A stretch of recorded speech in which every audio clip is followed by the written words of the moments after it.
Nah, di dunia perfilman ini kan, khususnya di Hollywood, itu kan identik dengan kubu kiri. Nah, apakah sosok si Paul ini juga dia memiliki keterikatan atau kontrak dengan kubu kiri kah? Oke, ini pertanyaan out of the box. Aku coba radar dulu ya. Mungkin dia memang bukan orang yang sangat amat religius ya yang aku lihat. Tapi memang dia kayak, ya dia tahu hal ini nggak baik, dia nggak mau praktekkan ke dalam kehidupan dia. Dan dia itu memang karakternya sangat amat logis. Karena orang yang biasanya bertransaksi dengan demon, apalagi demon nih Yes. di dunia Hollywood, biasanya ada eksistensinya berasa.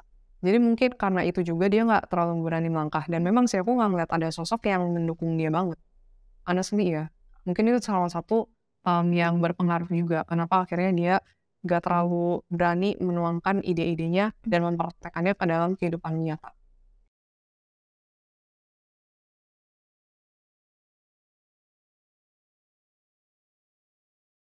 Halo guys, welcome to our channel bersama gue Tiara Alivia dan Aileen Ho, di catatan Misteri. Hari ini kita akan membahas salah satu aktor yang lagi hype banget karena ini filmnya baru banget tayang sekitar 2 minggu lalu. Nah, filmnya ini adalah film Ant-Man. Nah, jadi gimana guys? Kalian ada yang udah nonton belum? Silahkan tulis di kolom komentar dan menurut kalian gimana sih film tersebut. Dan kita akan membahas mengenai karakter dan juga past life dari tokoh pemeran utama tersebut, yakni Scott Lang. Jadi sebelum kita memasuki untuk pembacaan karakter dan past life, pastinya bakal ada biografi singkat yang gue bakal bacain dan ini dikutip dari Wikipedia. Scott Lang memiliki nama Paul Stephen Root yang lahir pada tanggal 6 April 1969.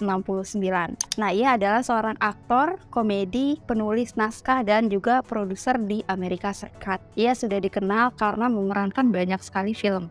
Salah satunya yakni film Ant-Man ini ya guys. Ia lahir dari Passaic, New Jersey dan dari keluarga Yahudi. Ayahnya bernama Michael Root, merupakan seorang pemandu wisata sejarah dan mantan wakil presiden Transport Airlines yang meninggal pada tahun 2008 karena penyakit kanker. Nah, kemudian ibunya sendiri bernama Gloria Irene Grenville yang merupakan seorang manajer penjualan di stasiun televisi KCMO TV di Kansas City, Missouri. Sementara ayahnya lahir di Edgware dan ibunya lahir di Surbiton. Orang tuanya merupakan keturunan dari imigran Yahudi yang pindah ke Britania Raya dari Rusia. Ketika ia berumur 10 tahun, keluarganya pindah ke Lenesa, Kansas, yang dimana keluarganya juga menghabiskan 3 tahun tinggal di Anaheim, California karena pekerjaan ayahnya.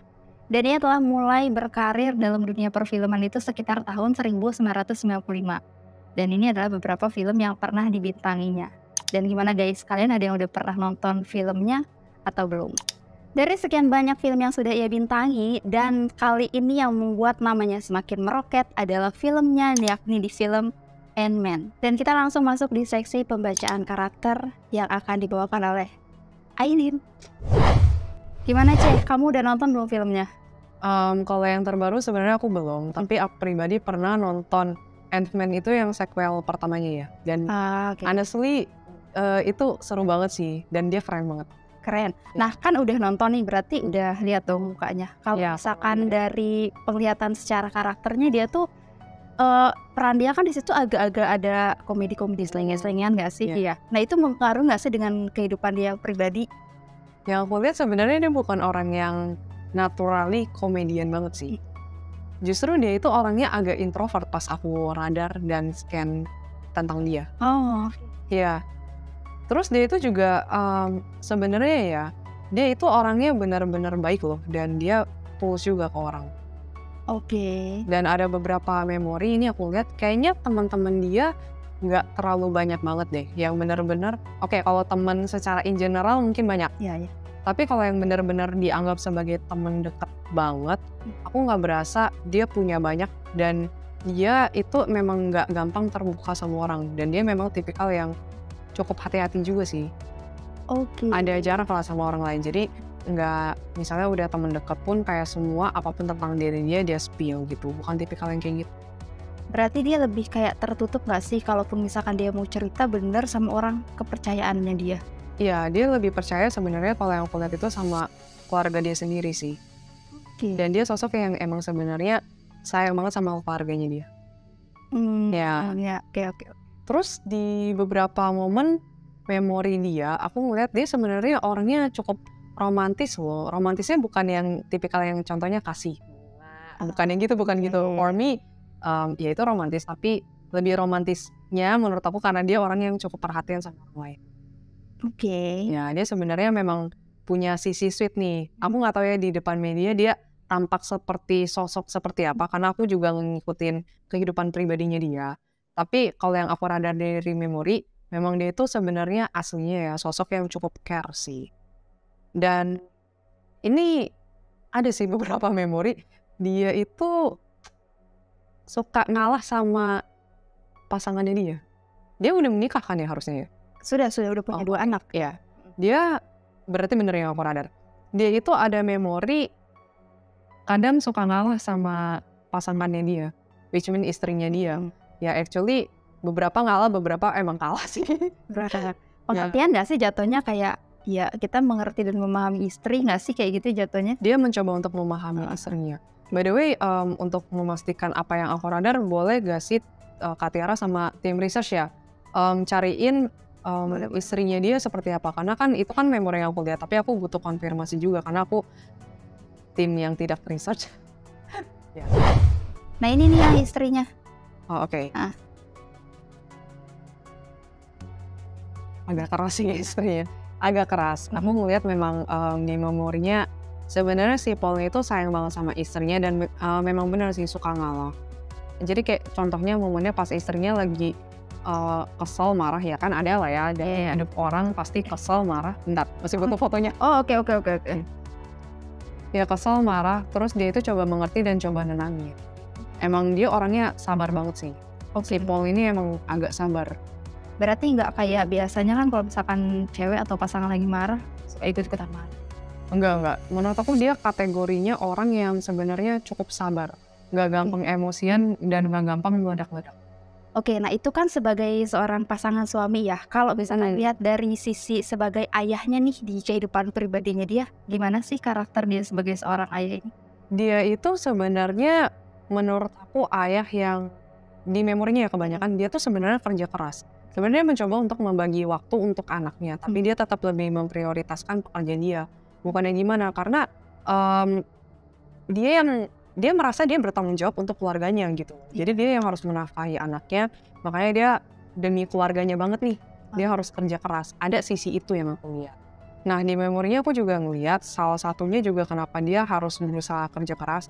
Kayaknya dulunya ya, itu dia kayaknya bukan dari keluarga yang kaya banget gak sih? Kayak ada momen-momen dia itu kayak menjalani kehidupan yang agak sulit sih intinya. Tapi yang aku suka banget nih dari karakternya si Paul ya, dia tipikal yang gak kenal lelah untuk bekerja. Jadi dia selalu berusaha dengan keras untuk bekerja dan kayak punya sisi optimis, kalau bekerja keras pasti akan menghasilkan. Dalam artian bukan menghasilkan uang doang ya, tapi pasti akan berbuah hasil lah dalam apapun itu intinya. Jadi memang pekerja keras yang aku dapatkan dan aku suka sih dengan sisi ini. Tipikal yang gak gampang nyerah, tipikal yang optimis, dan juga tipikal orang yang memang pantang menyerah. Pantang menyerah, pastinya juga sayang sama keluarga ya. Iya. Nah, terakhir sama yang pas di foto ini, exactly foto ini ya. Jadi pas ngeradar si Paul ini, aku sebenarnya nggak cuma ngeradar satu foto doang. Kadang ganti-ganti gitu kan ya. Iya. Nah, terus exactly ketika dia di momen foto ini sih, energinya agak beda nih. Dia kayaknya agak stres yang aku radar, dan kayaknya ada tekanan hidup atau enggak tekanan batin. Mungkin tidak dia ada masalah, atau dia lagi menstreskan sesuatu. Intinya begitu. Dan memang sih aku ngerasa dari energinya di foto ini dia kayaknya kelelahan juga secara fisik maupun mental. Di foto ini ya. Jadi FYI, kadang di setiap foto itu energi manusia itu bisa berbeda. Ada yang misalnya ketika foto itu diambil 5 tahun lalu sama yang sekarang energinya bisa beda. Makanya dan itu juga berlaku dengan karakter sih. Mungkin dulu dia lebih cerewet tapi sekarang lebih diam, itu juga ngaruh. Tapi kalau di fotonya si Paul sih sebenarnya nggak terlalu beda jauh ya dari sekitar foto-foto yang aku lihat. Tapi memang exactly foto ini aja sih. Dia memang kayaknya agak kelelahan dan stresnya kayaknya lumayan. Nah, kalau tadi kan dijelaskan dari segi percintaan nih dan hubungan asmara si Paul ini bersama keluarganya. Kalau misalkan dilihat dari karakternya, karir dia itu gimana sih, Ai? Dia itu seperti yang tadi aku udah jelasin, dia memang sosok yang pekerja keras banget. Terus yang kedua itu menurut aku dia ada nih sisi pinternya. Jadi dia itu selalu mencoba semua kesempatan yang ada. Jadi ada beberapa momen di dalam hidup dia, di memorinya itu ya yang aku lihat, ada chance untuk kerjaan ini. Pokoknya mungkin dalam dunia perfilman kali ya, kayak kesempatan gitu loh. Nah dia coba ambil semuanya intinya. Dia coba. Oke, berarti bukan pemilih ya orangnya? Enggak, dia yang aku ngeliat ini di state-nya dia itu kayak ya udah coba aja berusaha. Iya. Jadi nggak dilewatin satu pun. Dan dia berusaha benar-benar ketika ngambil kesempatan itu, dia berusaha semaksimal mungkin dan dia benar-benar totalitas banget di kerjaan dia. Dan memang dia di dunia perfilman itu aku akuin sih skill actingnya bagus. Dan juga dia memang kreatif orangnya. Dia orang yang kreatif. Melihat usaha dia, of course kan nggak akan mudah lah ya. Apalagi di dunia perfilman. Hollywood itu kan standarnya tinggi juga. Dan tuntutannya tinggi kan. Nah tapi dia bisa mengikuti semua standar itu dengan baik yang aku lihat nih. Terus juga menurut aku nggak heran sih kenapa dia bisa dipilih jadi pemeran utamanya Ant-Man dan jadi sesukses ini. Ya menurut aku memang sesuai dengan usaha yang dia keluarkan intinya. Usaha dia yang aku lihat sih nggak mudah dan dia memang pekerja keras yang kerja. Jadi aku ngeliat juga di memori dia intinya, ini dia bukan masa tuanya yang workaholic. Dari muda juga ada workaholic. Tapi workaholicnya ini dalam artian positif ya. Ingin membuat hidup dia menjadi lebih baik, ingin menjadi orang yang sukses, tapi dia benar-benar mengandalkan kemampuan diri dia sendiri. Dia all give in ketika melakukan pekerjaan itu intinya. Oke, mungkin kenapa bisa sampai akhirnya dia sesukses ini karena ya apapun itu dia mau coba ya. Misalnya dia nggak ada mikir kalau gue nyoba gagal nggak nih. Tapi kayak lebih dia coba aja dulu deh. Hasilnya gimana nanti, nggak sih kayak gitu kalau gambarin? Setuju, jadi lebih baik yang aku lihat ya, yang baik mencoba dan bagi dia nih, aku nggak tahu moto hidup dia seperti apa, tapi ngeliat sosok dia, aku ngerasa kayak dia itu merasa kerja keras tidak akan mengkhianati usaha, tidak akan mengkhianati hasil. Iya, gitu kan ya. Intinya begitu. Aku nggak salah ngomong lagi guys, intinya begitu. Dan ada sih momen dia itu merasa bangga sama diri dia sendiri. Bukan sombong ya. Beda kan dengan sombong. Sombong itu kan pamer dan merasa lebih hebat daripada orang lain. Bukan itu, tapi dia merasa bangga dengan hasil kerja keras dia sendiri yang akhirnya membuahkan hasil. Ya jujur aku juga bangga sih melihat sosok dia ya bisa sesukses itu. Iya. Karena pasti bukan cuma dia sih. Maksudnya kalau kita udah mencapai kesuksesan yang benar-benar kita mulainya dari nol banget kan, kayak kita ngusahain apapun. Mungkin diawali dari figuran lah, segala macem gitu kan, peran pembantu dan lainnya sampai dia sukses, wajar dong dia sebenarnya membanggakan diri dia sendiri. Setuju sih. Dan aku ngeradar dia itu bukan melebay-lebaykan sosok dia, tapi ini memang pure dari hasil yang aku lihat karakter dia seperti apa. Sebenarnya menurut aku di luar sana juga ada aktor-aktor dengan karakter yang sebenarnya kurang baik. Tapi in this case, dia emang sosok yang baik sih. Honestly dia sosok yang baik. Dan yang aku suka selain pekerja keras, memang dia orang yang tulus juga. Karena orang di dunia zaman sekarang sometimes jarang sih ada yang melakukan segala sesuatu dengan tulus. Oh sama satu lagi, dia memang nggak merasa sombong sih. Walaupun dia udah di posisi puncak ya. Kan ada orang yang merasa sombong, tapi dia enggak sih. Oke. Kalau Aileen kan biasanya di DA ini sering banget yang bersinggungan dengan hal-hal yang berbau kubu kiri lah ya, atau iblis. Nah di dunia perfilman ini kan, khususnya di Hollywood, itu kan identik dengan kubu kiri. Nah apakah sosok si Paul ini juga dia memiliki keterikatan atau kontrak dengan kubu kiri kah? Oke, ini pertanyaan out of the box. Aku coba radar dulu ya, give me 5 seconds. Oke, jadi 1 second mungkin ya Mas. Oke. Ada out of the box ya pertanyaannya intinya. Memang harus. Jawabannya dia nggak ada keterikatan dengan kubu kiri. Malah dia itu sebenarnya don't give a shit about kubu kiri sih yang aku radar. Jadi ada memori kayak dia memang nggak peduli dan memang sempat mendengar rumor-rumor tentang kubu kiri. Tapi yang aku radar dari energi jiwa dan batinnya dia masih sangat amat takut dengan Tuhan. Oh, Aku nggak tahu agama dia apa ya Iya. intinya, tapi memang dia kayaknya kenal dengan sosok Tuhan, intinya begitu. Kenal dengan konsep ketuhanan, dan dia masih ada rasa takut. Oke. Mungkin dia memang bukan orang yang sangat amat religius ya yang aku lihat, tapi memang dia kayak yaudah dia tahu hal ini nggak baik, dia nggak mau praktekkan ke dalam kehidupan dia. Sesimpel itu sebenarnya. Oke, mungkin karena dia juga tahu resikonya nggak sih ketika mungkin dia melencong nih dari jalurnya Tuhan, akan ada imbasnya apa, walaupun memang dia akan menarik kesuksesan yang lebih besarnya gitu. Lebih ke arah dia memegang norma-norma masyarakat sih. Sama mungkin contohnya kayak mencuri itu kan berdosa. Itu basic-basic yang pasti udah tahu lah ya dia. Itu dia terap. Itu sih yang aku lihat dari memorinya dia. Dan dia itu memang karakternya sangat amat logis. Jadi hal-hal yang terlalu supernatural seperti itu kayaknya dia seperti yang aku bilang don't give a shit sih.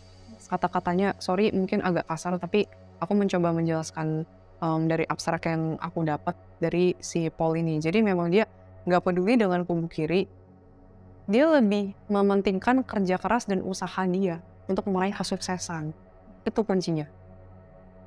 Iya, berarti keberhasilan dia tuh bener-bener usaha dia dan tentunya juga dari pertolongan Tuhan ya. Karena kan dia masih ada konsep ketuhanan gitu kan. Aku nggak merasa dia itu di kubu kiri karena satu dia masih takut akan ketuhanan yang tadi aku bilang. Kedua, memang aku nggak meradar adanya eksistensi supranatural ataupun demon di belakang dia atau di dekat dia, nggak ada. Berarti bersih lah ya. Ya bersih, karena orang yang biasanya bertransaksi dengan demon, apalagi demon nih Yes. di dunia Hollywood, biasanya ada eksistensinya berasa. Dan ada link, sedangkan aku nggak merasa dia ada link. Jadi istilahnya secara supranatural dia itu bersih. Aman sih. Ada lagi misalkan dari yang dilihat nih? Oh sama terakhir sih, aku nggak tahu ini penting atau enggak, tapi dia memang sosok yang suka ketenangan. Mungkin ini ada hubungannya dengan karakter dia yang introvert juga sih. Oh. Itu the last-nya. Oke, itu dia adalah pembacaan karakter dari seorang Paul Rudd. Kita sekarang masuk ke sesi past life-nya. Boleh di-spill? Oke. Tadi aku di belakang layar udah coba research, dan kalau teman-teman ngeliat IG story-nya pas kita lagi stres di tengah malam, iya kita lagi syuting tengah malam, aku udah beradar duluan sebelum take video ya intinya. Aku langsung jelasin aja ya. Dia itu dulunya orang Eropa. Dia itu rambutnya warnanya kecoklatan, dan aku dapat abstrak kayaknya dia tinggal di Jerman. Oh. Kayaknya tinggal di Jerman di abad 17 akhir sampai 18 awal, abad-abad segitu. Nah pakaiannya itu dia bukan dari kalangan keluarga yang terlalu kaya banget sih yang aku lihat ya. Jadi dia tinggal di desa, I can say desa, tapi desanya ini sebenarnya cukup maju, bukan desa yang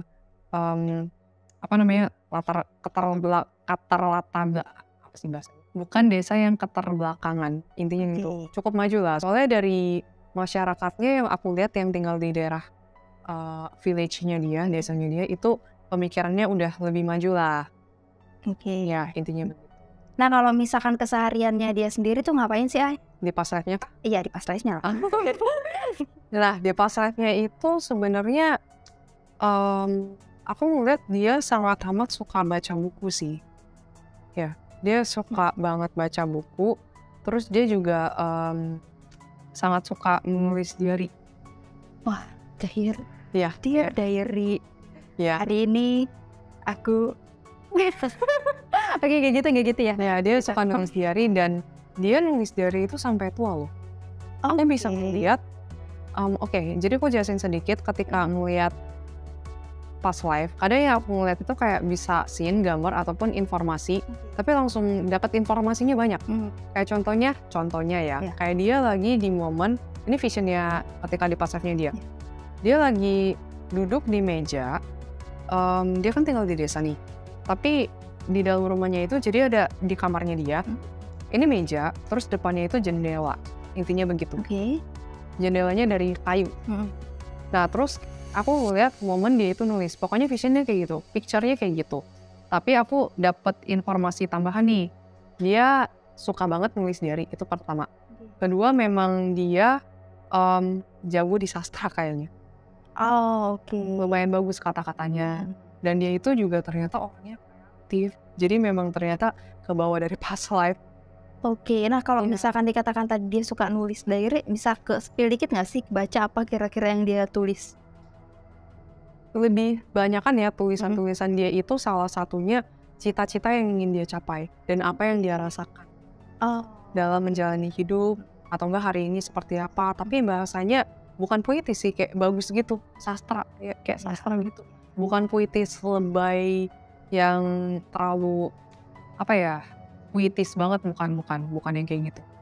Lebih menuangkan ide-ide dia atau enggak kayak menurut aku sebenarnya imajinasi dia cukup liar sih. Dia kan sosok yang sangat kreatif kan. oke. Tapi liarnya bukan konteks yang yang negatif ya, lebih Iya. parah. Imajinasinya tuh luas. Habis itu imajinasinya itu kayak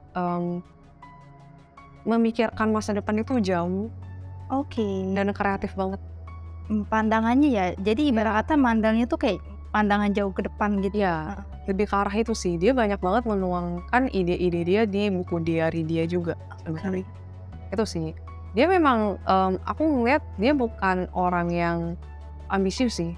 Untuk di past life-nya ini dia bukan tipikal orang yang ambisius, menurut aku cukup balance ya. Dan dia itu sometimes juga suka membantu warga-warga sekitar. Jadi memang warganya itu bukan yang individualis sih. Kadang suka saling bantu-membantu. Gotong royong. Ya, gotong royong itu ada. Jadi kayak salah satu gotong royongnya ya. Again, aku nggak tahu detailnya banget gotong royong ini tujuannya apa. Tapi kayaknya saat itu lagi urgent kayu deh. Kayu kayaknya mungkin lagi musim dingin atau gimana ya. Situasinya kayak gitu. Pokoknya kayunya itu agak kurang di desa itu. Nah, Oh, terus jadi ngambilin kayu gitu. ya jadi ada memang sekelompok orang di desa itu memang kumpulin kayunya. Nah, terus kayunya itu akhirnya dibagi-bagi. Tapi kan itu kan butuh partisipasi dari penduduk desanya kan. Iya. Nggak bisa cuma satu orang kerja doang, of course kan. Nah, dia itu bantuin partisipasi. Nah, oke. Jadi dia dan masyarakat itu mengambil kayu yang akan dipergunakan untuk apa kayunya? Lebih karena dia bagi-bagiin kayunya sih. Partisipasi dia di situ. Ah, Mungkin kalau yang bagian dia ambilin kayu dari tempat lain, itu kayaknya mungkin orang lain. oh, Soalnya aku nggak mendapatkan memori dia ngambilin kayunya dari tempat lain, itu lebih ke bagian memori dia bagi-bagiin kayu. Jadi bantuin partisipasi. Dan tulus sih, kayak tahu situasi lingkungan desanya itu agak susah, tapi dia turut mau. Aku agak tersentuh sih ketika melihat momen desa itu gotong royong dan saling bantu-membantu. Intinya kayak gitu lah. oke. Sama ada momen lain lagi, dia kadang juga suka bantuin orang sih. Jadi contohnya kayak ada orang yang minta bantuan sama dia langsung bantu dengan tulus. Memang dari past life-nya kayaknya emang dia orang yang tulus sih, dan emang baik sih. Aku nggak melihat dia orang yang bermasalah sebenarnya. Berarti mempengaruhi ya dengan past life-nya dia punya ketulusan sampai di yang sekarangnya pun dia memiliki hati yang ketulusan seperti itu ya. In this case, untuk kasusnya jiwanya si Paul, kayaknya iya kebawa. Dan memang introvert sih. Cuman sayangnya nih, ketika masa tuanya dia lebih introvert lagi sih. Nah, ketika tua itu ya, aku ngeliat dia agak mungkuh dan badannya lebih berisi. Oh, jadi pas masa mudanya itu, pas dia rambutnya masih coklat, umur berapa belasan gitu ya, dia masih kurus sih perawakannya, masih kurus. Terus pas masa tuanya itu jadi agak lebih berisi intinya. Di memori masa tuanya, dia lebih tertutup yang aku lihat karakternya. Jadi dia nggak terlalu banyak berbaur dengan warga-warga sekitar. Bukan berarti cuek ya, cuman lebih tertutup aja, jadi nggak terlalu banyak spill mengenai kehidupan pribadi dia. Iya. Lebih karena kayak gitu. Dan ada momen kayaknya dia hidup sendirian deh pas tua.